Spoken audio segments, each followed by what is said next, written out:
स्वागत है आपका। और 2025 क्रिप्टो करेंसीज के लिए काफ़ी अहम साल रहा। साल की शुरुआत बहुत बेहतरीन हुई। हमने यूएस प्रेसिडेंट की तरफ से एक बहुत ही फ्रेंडली अप्रोच के साथ ये साल शुरू होते हुए देखा, जहां पर काफ़ी सारे प्रोमिसेस भी थी। हमने जीनियस एक्ट पास होते हुए देखी और साथ ही साथ काफ़ी हद तक एक इंस्टीट्यूशनलाइजेशन यहाँ पर होती हुई नजर आई।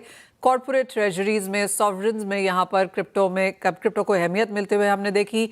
ईटीएफ्स नए वाले भी आए जो ऑलरेडी एग्जिस्टिंग थे 2024 से, वहाँ पर भी भागीदारी हमने काफ़ी स्ट्रॉन्ग आते हुए देखी। लेकिन second half of the year में यहाँ पर एक अच्छी खासी मुनाफा वसूली, और जैसे आप देख सकते हैं 2025 में खत्म होते होते क्रिप्टोज काफ़ी हद तक यहाँ पर इन द नेगेटिव टेरिटरी। हमारे साथ मुद्रिक्स के सीईओ एडुल पटेल हैं। एडुल, दो हिस्सों में बांटा जा सकता है 2025 को, लेकिन क्या दो तीन इंपॉर्टेंट चीज़ें हैं जो आप 2025 से लेकर 2026 में आ रहे हैं? नमस्ते Manisha ji, wish you very happy new year at the start of 2025। जैसा हमने देखा, बहुत ही एक्साइटिंग ईयर था। ऑल्दो हमने 2025 खत्म किया है लगभग 7 से 8% lower in terms of bitcoin, या फिर आप ओवरऑल क्रिप्टो मार्केट कैप की बात करो तो हमने 7 से 8% लोअर पे क्लोज किया है। बट पूरे साल हमने बहुत सारे बड़े ऑल टाइम हाइज होते हुए देखे। एंड जो हमने नोटिस किया है, या जो ट्रेंड हम साल के स्टार्टिंग में कह रहे थे कि होगा, लगभग उसी तरीके से पैन आउट किया है। इंस्टीट्यूशनलाइजेशन ऑफ क्रिप्टो एक बहुत मेजर थीम थी। हमने देखा कि ETF inflows all time high पे रहे हैं थ्रू आउट, एंड वो ईटीएफ इनफ्लोज ने ड्राइव किए बहुत सारे prices. And in the last 2 months जो भी गिरावट हुई है प्राइसेस में, most of them have been linked to ETF outflows as well. So institutional players, institutional family offices, large institutions ने बहुत सारा प्राइस मूवमेंट और प्राइस एक्टिविटी ड्राइव करी है थ्रू द ईयर। और ये एक्सपेक्टेड था हमें जब हम साल की शुरुआत में बैठे थे, क्योंकि ईटीएफ्स आए थे, ईटीएफ्स का इनफ्लो हो रहा था, एंड प्लस रेगुलेटरी साइड पे बहुत सारे चेंजेस हो गए थे। अब as we sit here in 25 के एंड में एंड नाउ स्टार्टिंग ऑफ 26, सारे रेगुलेटरी चेंजेस जितने होने थे वो ऑलमोस्ट सारे इंप्लीमेंट हो चुके हैं। हम एक बहुत मेजर चेंज की तरफ अब लुक फॉरवर्ड कर रहे हैं यूएस में। इसका नाम है क्लैरिटी एक्ट, जो एक मार्केट स्ट्रक्चर देगा क्रिप्टो को, एंड क्रिप्टो इकोनॉमी को और थोड़ा फॉर्मलाइज करेगा इन द यूएस। हमारी एक्सपेक्टेशन है कि इससे लिंक्ड इंस्टीट्यूशनल इन्वेस्टमेंट और बढ़ेगा क्रिप्टो में। बट जिसके बारे में हम सबसे ज्यादा एक्साइटेड है वो ये कि क्रिप्टो करेंसी का स्पेस वाइडन हो रहा है। Finally, after many years, people are looking at cryptocurrency and assets not only from buying, selling, trading perspective, but इसको फाइनेंशियल सर्विसेज का पार्ट कैसे बनाया जाए। तो स्टेबल कॉइन्स पे बहुत काम हो रहा है for global payments. RWA tokenization, real world asset के टोकनाइजेशन पे बहुत काम हो रहा है। एंड धीरे धीरे नए फाइनेंशियल प्रोडक्ट्स को ऑलमोस्ट टोकनाइज करके ब्लॉकचेन पे लॉन्च किया जा रहा है, ताकि ग्लोबली अवेलेबल और पब्लिकली अवेलेबल हो। टोकनाइज स्टॉक्स एक बहुत बड़ी और बहुत पॉपुलर थीम है। प्रेडिक्शन मार्केट्स एक बहुत बड़ी और बहुत पॉपुलर थीम है, और हमें लगता है कि 2026 में इन्हीं सारी चीजों के अराउंड बहुत सारी एक्टिविटी होगी। And institutional interest and retail interest both wider जाएगा, ना कि deeper in crypto. Real asset world cases जो हैं, ऑफ कोर्स वहाँ पर हमने एक अच्छी खासी बढ़त आते हुए देखी। वो नंबर्स यहाँ पर काफ़ी स्ट्रॉन्ग हैं। और दूसरा थीम 2025 में एडुल स्टेबल कॉइन्स को लेकर रहा, जहाँ पर हमने यूएस से तो बहुत बड़ी पुश आता हुआ देखा ही, लेकिन वेरियस अदर कंट्रीज जहाँ पे उनकी बात अब होने लगी है। क्रॉस बॉर्डर सेटलमेंट में हमने इसे देखा। जापान में थोड़े से गेंस आते हुए नजर आए। रशिया ऑफ कोर्स यहाँ पर काफ़ी बड़े मूव से आगे बनता हुआ नजर आया। तो आपको लगता है 2025 में हमने काफ़ी कंट्रीज की तरफ से एक प्रोग्रेस यहाँ पर बनते हुए देखी, बारिंग इंडिया? मनीषा जी, तो ये रेगुलेटरी वेव होती है। टेक्नोलॉजी तो बहुत पहले बन चुकी थी, एंड लास्ट एक ईयर में जो मेजर कंट्रीज है वहां पे रेगुलेटरी अडॉप्शन फोरफ्रंट पे था।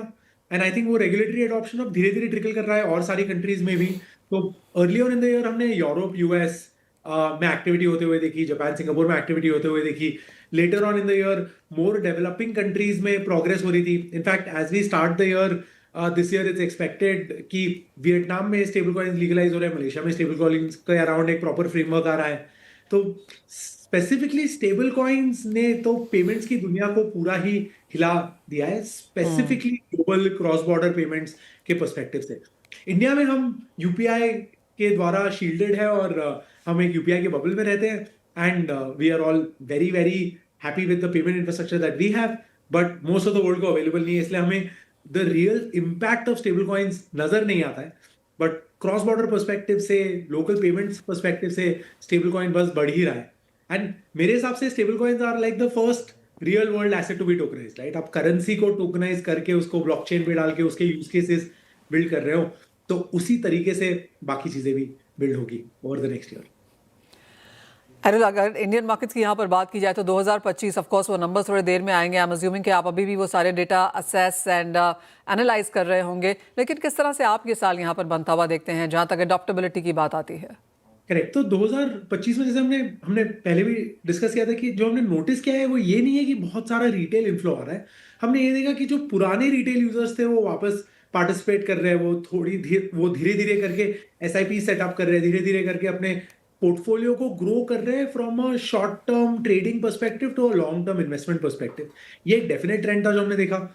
हमने इंडिया में भी नोटिस किया कि despite there not being complete certainty around regulations, family offices और institutions का participation in crypto बढ़ते ही जा रहा था। तो that's the other trend जो हमने देखा। 2026 में मुझे लगता है कि ये फैमिली ऑफिस और इंस्टीट्यूशन वाला ट्रेंड और ज्यादा डीपर होगा एंड उस तरफ और प्रोग्रेस होगी।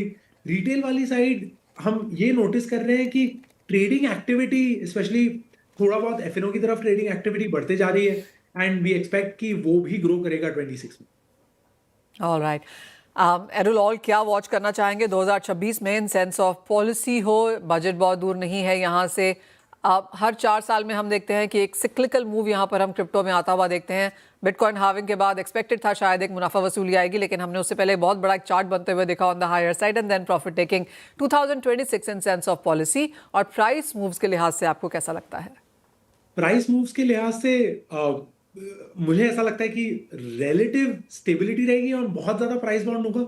अगर आप बिटकॉइन को स्पेसिफिकली देखो तो ईयर ओवर ईयर बिटकॉइन का वॉलेटिलिटी कम ही होते जा रहा है and that shows that the market is maturing specifically in terms of bitcoin.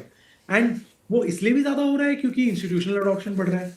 मेरे को लग रहा है ये ट्रेंड 26 में कंटिन्यू करेगा, इनफैक्ट और एक्सटेंड ही होगा and most of that extension will be driven by better policy infrastructure, specifically outside India में हम of course टैक्स से एक्सपेक्ट करते हैं कि एटलीस्ट जो नेगेटिव फैक्टर्स है वो कम किए जाए, टीडीएस कम हो, प्रॉफिट और लॉसेस का ऑफसेट अलाउ किया जाए, क्योंकि अब ट्रैकिंग और रिपोर्टिंग में कोई कमी नहीं रही है। सारे प्लेटफॉर्म्स सही तरीके से रिपोर्ट और ट्रैक करते हैं एंड इन्फॉर्मेशन पहुंचती है। तो हमारी एक्सपेक्टेशन ये है कि वो गोल अचीव है तो होपफुली चीजें थोड़ी ईज इन हो एंड जो एसेट के अराउंड टीडीएस है या फिर एसेट के around profit loss offset available नहीं है उसके अराउंड चेंजेस हमें दिखे, वो एक हम एक्सपेक्ट करते हैं। दूसरा हम ये भी एक्सपेक्ट करते हैं कि एटलीस्ट स्टेबल कॉइन्स या सीबीडीसी के यूजेज को एक्सपांड और एक्सटेंड किया जाएगा ताकि और ट्रू फाइनेंशियल इंफ्रास्ट्रक्चर वाली चीजों को इंप्लीमेंट किया जा सके। ऑलराइट, तो काफ़ी एक्सपेक्टेशंस हैं 2026 से जहाँ तक प्राइसेस की बात है, पॉलिसीज़ की बात है और इंडियन पार्टिसिपेशन की भी बात है। एडुल, एज ऑलवेज बहुत शुक्रिया साथ जुड़ने के लिए और वो कॉन्टेक्स्ट सेटिंग करने के लिए कि क्रिप्टो किस तरह से 2026 में यहाँ पर परफॉर्म कर सकता है अंतर्राष्ट्रीय बाजारों में, मोर इंपॉर्टेंटली इंडियन मार्केट्स में। वली, इसी के साथ फिलहाल इस कार्यक्रम में इतना ही समय है, हमें दीजिए इजाज़त। हम